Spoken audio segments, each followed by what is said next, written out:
వచ్చి పవిత్రులు అవుతారని చెప్పి ఒక అంచనా ఉంది. దాదాపు ఇప్పటికే 7 కోట్ల పైగా ఈ మహాకుంభమేళలో స్నానాలు చేసినట్లు లెక్కలు చెప్తున్నాయి. మరోవైపు దీనికి సంబంధించి ఇంకా అనేక విశేషాలు మనం తెలుసుకునే ప్రయత్నం చేద్దాం. ప్రస్తుతం మనం మహాకుంభమేళ జరుగుతున్న ప్రధాన ఘాట్ దగ్గర ఉన్న దృశ్యాన్ని చూడొచ్చు. ఇక్కడ ఆ ఘాట్ నిండా వేలాది మంది భక్తులు స్నానం ఆచరిస్తున్న ప్రాంతం స్పష్టంగా కనిపిస్తుంది. సైబీరియన్ పక్షుల సందడి ఒకవైపు, భక్తుల పవిత్ర స్నానాలు మరోవైపు మనకు స్పష్టంగా కనిపిస్తున్నాయి. ఇక్కడ బోట్లలో త్రివేణి సంగమం వైపు వెళుతున్న భక్తులు కనిపిస్తున్నారు. అదేవిధంగా చుట్టూ ఉన్న ప్రాంతం అంతా కూడా రాత్రిపూట లైటింగ్తో దేదీప్యమానంగా ఈ ప్రాంతాన్ని శోభాయమానంగా మారుస్తుంది. ఈ ప్రాంతంలో వేలాది మంది భక్తులు ఈ ఘాట్లో స్నానాలు చేస్తూ సందడి చేస్తున్న పరిస్థితి మనం స్పష్టంగా చూడవచ్చు. ఈ మూల నుంచి ఇక్కడి నుంచి కూడా చివరి వరకు తీసుకుంటే ఇదంతా కూడా యమునా నది, ఢిల్లీ నుంచి ఇది గంగా నది. ఆ ప్రాంతానికి మనం మరికొద్ది సేపట్లో చేరుకోబోతున్నాం. ఆ ప్రాంతానికి మొత్తం భక్తులు వెళ్లేందుకు అటువైపు ఆ జెండాలు పాతి ఉన్న ప్రాంతం అంతా కూడా ఏవైతే జెండాలు పెట్టారో అవన్నీ కూడా ఈ 2 నదుల సంగమానికి మధ్యలో ఉన్న ప్రాంతం. ఈ జెండాలన్నీ కూడా ఇక్కడ వీరందరూ కూడా ఈ పవిత్ర స్నానాలు చేసి తిరిగి ప్రయాణం అవుతారు. ప్రస్తుతం ఇక్కడ నదిలో ఉన్న ఆహ్లాదకరమైన సందడి వాతావరణం, పవిత్రమైన ఈ ప్రాంతాల్లో పవిత్రమైన ఈ దినాల్లో జరుగుతున్న స్నానాలన్నీ కూడా మనకు స్పష్టంగా కనిపిస్తున్నాయి. కోట్లాది మంది హిందువులకి ఈ మహాకుంభమేళ ఒక ప్రత్యేకం. 144 సంవత్సరాలకి ఒకసారి మాత్రమే వచ్చే ఈ అద్భుతమైన ఘట్టాన్ని వీక్షించేందుకు, అదేవిధంగా అందులో పాల్గొనేందుకు అనేక మంది ఈసారి గతంలో కన్నా ఎక్కువగా ఈ మహాకుంభమేళకి చేరుకోవడానికి దేశవ్యాప్తంగా ఈ ప్రాంతానికి విచ్చేస్తున్నారు. అలహాబాద్ మొత్తం కూడా ఈ కుంభమేళ భక్తులతో నిండిపోయింది. పూర్తిగా ఇక్కడ నుంచి ఈ త్రివేణి సంగమంలో స్నానం ఆచరించిన తర్వాత వీరంతా కూడా కాశీ, ఈ చుట్టుపక్కల ఉన్న అయోధ్య తదితర ప్రాంతాలకి వెళ్ళి ఆ ప్రాంతాలని కూడా పవిత్రమైన ప్రాంతాలను కూడా చూసేందుకు పర్యాటకులు వెళ్తున్నారు. ప్రస్తుతం అలహాబాద్లో ఉన్న ప్రధాన ఘాట్ వద్ద ఉన్న సందడి వాతావరణం ఎంతో చక్కగా కనిపిస్తుంది. ఈ వీరందరూ కూడా భక్తులు స్నానం ఆచరిస్తున్నారు. ఈ చుట్టూ ఉన్న ప్రాంతంలో మనకి చాలా సుదూరమైన ఘాట్ని అధికారులు ఏర్పాటు చేశారు. దాదాపు 1200 కోట్ల రూపాయలని ఉత్తరప్రదేశ్ గవర్నమెంట్ ఇక్కడ ఈ ఏర్పాట్ల కోసం వెచ్చించింది. దాదాపు 12,000 కోట్ల రూపాయల ఆదాయం ఈ మహాకుంభమేళ ద్వారా వీరికి సమకూరుతుందన్నది ఒక అంచనా. దీనికి అంటే రైల్వే కానీ ఇతర ట్రాన్స్పోర్ట్ సిస్టమ్ సంబంధించి కానీ ఇటు వ్యాపారాలకు సంబంధించి మొత్తం కూడా భక్తులు వెచ్చించే మొత్తం 12,000 కోట్లు అంటే కనుక చాలా అత్యధిక మొత్తం. మహాకుంభమేళ దేశంలోనే అత్యంత ప్రాశస్త్యమైన ఈ ఈవెంట్గా చెప్పబడుతుంది. ఈ చుట్టూ ఉన్న వాతావరణం చూడవచ్చు. రాత్రిపూట ఎట్లాంటి అసౌకర్యాలు కూడా లేకుండా 24 గంటల పాటు ఇక్కడ భక్తులు చక్కగా స్నానాలు చేసే వెళ్లేందుకు ఇక్కడ బందోబస్తు నిర్వహించడం జరిగింది.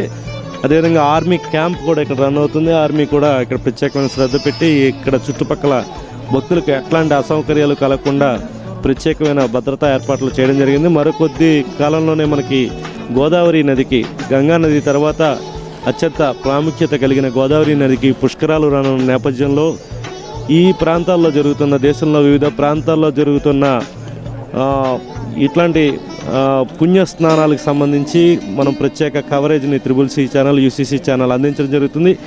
దీంట్లో భాగంగా ఎట్లా గోదావరి పుష్కరాలకి సన్నద్ధం కావాల్సి ఉంది. ఈ గోదావరి పుష్కరాలకి గతంలో వచ్చిన భక్తుల కన్నా ఈసారి ఎక్కువ సంఖ్యలో వచ్చే అవకాశం ఉంది.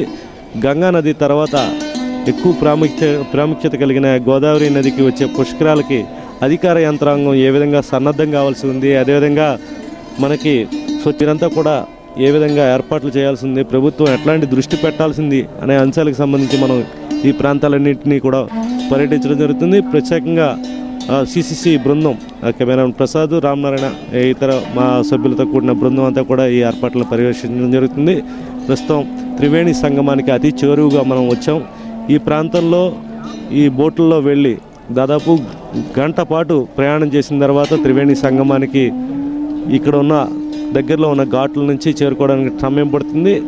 అక్కడ ఒక గంట పాటు స్నానాది కార్యక్రమాల అనంతరం దాదాపు 3 గంటలు సమయం దీనికోసం వెచ్చించాల్సి ఉంది. ఈ పెద్ద ఘాటు ఇక్కడ నుంచి ఆ చివర ఆ చివరి వరకు ఉన్న ఈ ఘాట్ అంతా కూడా కొన్ని వేలు లక్షల మంది ప్రజలతో ఇక్కడ భక్త కోటితో నిండిపోయిన స్పష్టంగా కనిపిస్తుంది. త్రివేణి సంగమానికి అతి చేరుగా వచ్చాం. ఈ జెండాలన్నీ కూడా స్పష్టంగా ఈ రెండు నదుల సమాగమాన్ని సూచిస్తూ ఏర్పాటు చేసినవి. ఈ ప్రత్యేక ఏర్పాట్లన్నీ కూడా చక్కగా ఉన్నాయి. అయినప్పటికీ కూడా ఇటీవల మనకి మౌని అమావాస్య రోజున అలహాబాద్ రైల్వే స్టేషన్లో చోటు చేసుకున్న దుర్ఘటన కారణంగా కొంత మహాకుంభమేళాలో అపశృతి చోటు చేసుకుంది. అయినప్పటికీ కూడా ప్రత్యేకంగా తర్వాత అధికారులు ఏర్పాటు చేయడం జరిగింది. వీరంతా కూడా ప్రజలు ఎక్కడికక్కడ అప్రమత్తతో వ్యవహరిస్తూ ఉంటూ క్రమశిక్షణ పాటించాల్సిన అవసరం ఉంది. ఇలాంటి పుణ్యతీర్థాలకు వెళ్ళే సమయంలో జాగ్రత్తలు వ్యక్తిగతంగా జాగ్రత్తలు తీసుకోవాల్సిన అవసరాన్ని ఇట్లాంటి ఇన్సిడెంట్స్ సూచిస్తున్నాయి. గంగా నది సంగమం స్పష్టంగా రంగులు మారిన సందర్భం కనిపిస్తుంది. ఈ ప్రాంతంలో మనకి లక్షలాదిగా ఈ ఘాట్లో నిలబడి ఎక్కడైతే గంగా యమున సరస్వతి నదులు సంగమించిన ప్రాంతం ఇది. అతి పవిత్రమైన ఈ ప్రాంతంలో స్నానం ఆచరిస్తున్నారు. ఈ గంగా యమున సరస్వతి ప్రాంతానికి చాలా విశిష్టత ఎన్నో విశిష్టతలు ఉన్నాయి. ఇక్కడ స్నానం చేస్తే కనుక సర్వ పాపాలు పోతాయని భక్తుల నమ్మకం.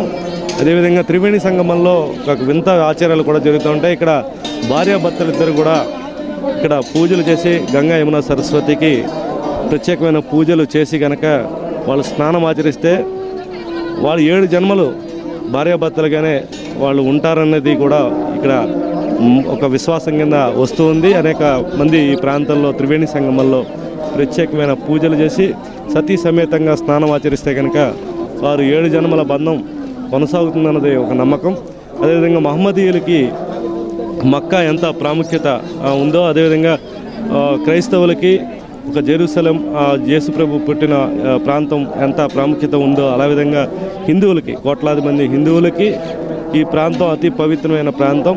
ముఖ్యంగా త్రివేణి సంగమం అదేవిధంగా కాశీ ఒక్కసారి దర్శనం చేసుకుంటే కనుక త్రివేణి సంగమంలో స్నానం చేసి కాశీని దర్శించుకుంటే ఇక ముక్తి మార్గం వాళ్ళకి మోక్ష మార్గం లభిస్తుందన్నది నమ్మకం. ఇక్కడ అలహాబాద్లో ఉన్న ఈ ఎంతో చక్కటి వాతావరణం మనకు స్పష్టంగా చూడవచ్చు. అక్బర్ నిర్మించిన కోట, ఆ పక్కన ప్రత్యేక స్నాన ఘట్టాలు, ఈ వాతావరణం, అక్కడి నుంచి బోట్లలో తరలివస్తున్న భక్తులు, ఇక్కడ దేశంలోని వివిధ ప్రాంతాల నుంచి వచ్చి స్నానాలు చేస్తున్న భక్తులు మనకు స్పష్టంగా కనిపిస్తుంది. ఎంతో ఒడి కూడా నదిలో మనం చూడవచ్చు. గంగా నది, యమునా నది, సరస్వతి అంతర్వాహినిగా ప్రవహిస్తున్న సరస్వతి నది కూడా ఇక్కడ మంచి ఫ్లోటింగ్తో నడుస్తూ ఉంటుంది. భక్తులు చాలా జాగ్రత్తగా ఇక్కడ స్నానం చేయాల్సి ఉంది. దీనికి ప్రత్యేకంగా ఇసుక అవన్నీ కూడా వేసి అధికారులు ప్రత్యేకమైన ఏర్పాట్లు చేయడం జరిగింది. దానివల్ల స్నానాలకి చేసేటప్పుడు ఎలాంటి ఇబ్బందులు లేకుండా ఇక్కడ బోట్లన్నీ కూడా పెట్టడం జరిగింది. గజ ఈతగాళ్ళని ఏర్పాటు చేశారు. వీటితో పాటు ఆర్మీకి సంబంధించి రాష్ట్ర లక్నో ప్రభుత్వానికి సంబంధించిన ప్రత్యేక భద్రతా దళాలు ఎప్పటికప్పుడు ఇక్కడ పహారా కాస్తున్నాయి. భక్తులకు ఎలాంటి అసౌకర్యాలు లేకుండా ఏర్పాటు చేస్తున్నాయి. కాశీ నుంచి ఇక్కడికి హరిద్వార్, కాశీ మీదుగా గంగా నది వస్తే కనుక ఢిల్లీ నుంచి యమునా నది వచ్చి చేరుతుంది. సరస్వతి అంతర్వాహినిగా ఇక్కడ ప్రవహిస్తూ ఉంటుంది. భక్తుల సందడి ప్రత్యేకంగా కనిపిస్తుంది మనకి. వాళ్ళంతా ఆనందంగా స్నానం చేస్తూ తమని షూట్ చేయమని కూడా కోరుతున్నారు. వివిధ ప్రాంతాల నుంచి, దేశంలో వివిధ ప్రాంతాల నుంచి ఇక్కడికి రావడం కాకుండా విదేశాల్లో ఉన్న హిందువులు ముఖ్యంగా ఈ ప్రాంతానికి వస్తున్నారు. అదేవిధంగా విదేశీయులు కూడా ఇక్కడ ఆధ్యాత్మిక సందడి నెలకొనే మహాకుంభమేళాలో ఈ స్నానఘట్టాలని దృశ్యీకరించడంతో పాటు ఇక్కడ సంస్కృతి సాంప్రదాయం, హిందువుల సంస్కృతి సాంప్రదాయాలకి పుట్టినిల్లైన ఈ ప్రాంతానికి ఉన్న ప్రాశస్త్యం మీద వాళ్ళు అన్వేషణ చేస్తున్నారు. ఈ హిందూ మతం మూలాలు అన్వేషించే అనేక మంది విదేశీయులు ఇక్కడికి వచ్చి వీటందరినీ కూడా పరిశీలించి తమ ప్రాంతానికి చేరవేసేందుకు అనేక మంది విదేశీ పర్యాటకులు, వార్తాహరులు ఈ ప్రాంతంలో మనకి సందడి చేస్తూ కనిపిస్తున్న తీరు ఉంది. ఈ ప్రాంతంలో పవిత్ర స్నానాలు ఆచరిస్తున్న సందడి మనం స్పష్టంగా కనిపిస్తుంది. ఇక్కడి నుంచి చూసుకుంటే ఈ ఘాట్ మొత్తం ఆ చివరి నుంచి అవతల నుంచి యువతల వరకు కూడా చక్కగా ఈ స్నానాలు చేస్తున్న పరిస్థితి. విశాఖపట్నం నుంచి అదేవిధంగా రాజమండ్రి ప్రాంతం నుంచి వచ్చిన భక్తులు, తెలుగువారు ఇక్కడ స్నానం చేస్తున్న వాతావరణం కనిపిస్తుంది. ఇక్కడ వీరు దంపతులు వారిగా కూడా వీళ్ళందరూ కూడా పరమేశ్వరుడికి అర్ఘ్యం అర్పిస్తూ తమకి పుణ్యగతులు ప్రాప్తించాలని ప్రార్థిస్తున్న వాతావరణం కనిపిస్తుంది. ఈ త్రివేణి సంగమంలో 3 మునకలు వేస్తే కనుక ముక్కోటి దేవతలకి ఆశీర్వాదం పొందినంత ఫలితం దక్కుతుందని చెప్పి కూడా భక్తులు భావిస్తూ ఉంటారు. ఇక్కడ గంగా జలాన్ని గంగా త్రివేణి సంగమంలో ఉన్న నీటిని తీసుకుని ఈ నీటితో అదేవిధంగా మట్టితో రామేశ్వరం వెళ్ళి రామేశ్వరంలో అభిషేకం చేసి అక్కడ మట్టి తీసుకుని మళ్ళీ కాశీ వచ్చి వాటిని అక్కడ అభిషేకిస్తే కనుక పరమేశ్వరుడికి కాశీ యాత్ర ఫలసిద్ధి లభిస్తుందని చెప్పి కూడా భక్తుల నమ్మకం. అందువల్ల ఈ నదిలో ఉన్న నీటిని తీసుకువెళ్ళడం ఎంతో ఇదిగా ప్రాశస్యంగా చెప్తూ ఉంటారు.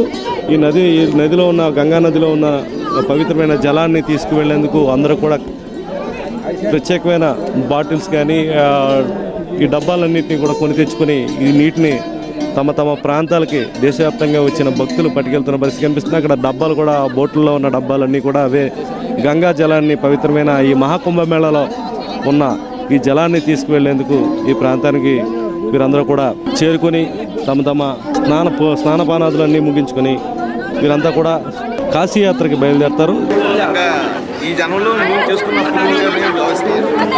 అంటే దాదాపు 144 సంవత్సరాల తర్వాత వచ్చేటువంటి ఈ జనంలో మేము మనసుగా పుట్టడం మా జన్మ పూర్వజన్మ ఇవాళ ఈ త్రివేణి సంగమంలో ఈ మహాకుంభమేళలో ఈరోజు స్థాపన చేయడం అనేది అదృష్టంగా భావిస్తూ మరి మా పిల్లలు కూడా చేసే పరిస్థితి కూడా ఉంది. ఈ జనంలో మాకు లభించినటువంటి వన్స్ ఇన్ 12 years కుంభమేళ వచ్చేది, కానీ ఇది 12 కుంభమేళ తర్వాత మళ్ళీ 12వ కుంభమేళ ఇది.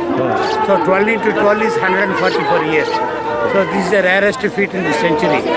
So we are happy. చాలా మంది మన ఆంధ్ర రావడం. ఎంతమంది వచ్చారు మీరు? మేము 3 members వచ్చాము. నేను, నా వైఫ్, మా సిస్టర్ వచ్చాము. చాలా బాగుంది. ఒక రిలీజియస్ ఫీలింగ్, డివైన్ ఫీలింగ్ ఉంది. ఎక్కడ చూసినా మన హైందవ ధర్మము, హైందవ మత సాంప్రదాయం కనపడతా ఉంది. ఇలాంటి ఉత్సవాలు ఏ రిలీజియన్ ఉండదనుకుంటాను. బహుశా క్రిస్టియానిటీ ఉండదు, ముస్లింలు ఉండదు, జైనిజం ఉండదు, ఒక్క హిందూయిజం ఉంది. This is one the rarest thing. And వాళ్ళందరినీ చూస్తూ ఉంటే మనకే ఒక లేనిపోయిన ఒక ఆనందం, సంతోషము, ఆహ్లాదము, happiness, everything combine together with happy. మీ పేరు సార్? నా పేరు ఆనంద్ శ్రీహరి, నగిరి మాజీ సర్పంచ్ అండి. మనకి మన హిందూ మాత్రం బాగా జరిపించిన కుంభమేళకి చాలా సంతోషంగా ఉంది. అంటే ఇది పుణ్యం ఇదే అని అనుకుంటాను. మాకు ఇది రావటము, మేము ఇక్కడ స్నానం చేయటము చాలా హ్యాపీగా ఉంది. చుట్టూ వాళ్ళ వాతావరణం చూస్తూనే ఈ హిందూ తింటేనే మనం మళ్ళీ ప్రయోజనం తీసుకోవాలి, ఇక్కడనే ఉండాలని ఒక ఆశీర్వాదం ఉంది. ఇప్పటికి మేము అందరూ ఇక్కడ నుంచి అలహాబాద్ కుంభమేళ దర్శనం అయిన తర్వాత మేమందరూ కాశీకి వెళ్ళి అక్కడే వెళ్ళాలని ప్లాన్ చేసుకుంటున్నాము. మేమందరూ తిరుపతి వచ్చేదానికి మా ఊళ్ళో మేము వెళ్ళి అందరికీ చెప్పాలని అనుకుంటున్నాము. నేను నగరికి ఎక్స్ సర్పంచ్ అండి, విజయలక్ష్మి. ఈ ప్రాంతానికి ఒక ప్రత్యేకత తీసుకువచ్చింది. గతంలో చూసుకుంటే ఏ ప్రపంచంలో ఏ మతానికి లేని ప్రత్యేకత హిందూ మతంలోనే కనిపిస్తుంది. విభిన్న సంస్కృతి, విభిన్న సాంప్రదాయాలు ఉన్నప్పటికీ కూడా హైందవ మతంలో ఉన్న ప్రత్యేకత అంతా ఎంత కాదు. ఈ ప్రత్యేకత కూడా ఈ बहुत भारी महाकुंभ में महत्व है। ये जैसे फूल चढ़ाते हैं, दूध चढ़ाते हैं, नारियल चढ़ाते हैं, घर से ले आकर अपना करते हैं, जो नहीं ले आते यहाँ से करते हैं लेकर। पूजा कैसे पूजा है? ये डुबकी लगाने वक्त 3 डुबकी अनिवार्य है, गंगा, जमुना, सरस्वती। और उसके बाद 11, 5, 10 जैसा भगवान बनाया है सब परिवार के नाम से। नहीं, हम पंडित जी नहीं हैं, हम फूल वाला माली हैं। फूल बेचते हैं, दूध बेचते हैं, जो भगवान जैसा देता है वैसा लेते हैं। ये सन 72 से करते हैं।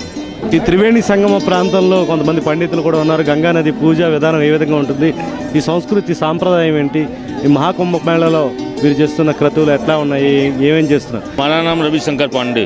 ये गंगा पूजा का बहुत बड़ा यहाँ महत्व होता है। अपने परिवार के सुख शांति के लिए माँ का पूजन होता है। और माघ में 12 साल में कुंभ होता है। ये वहाँ कुंभ है। इस कुंभ में प्रांतों से, विदेशों से यहाँ यात्री स्नान करने आए और यहाँ पूजा अर्चना की, अपने परिवार की सुख शांति के लिए आराध्य किया। आराध्य करके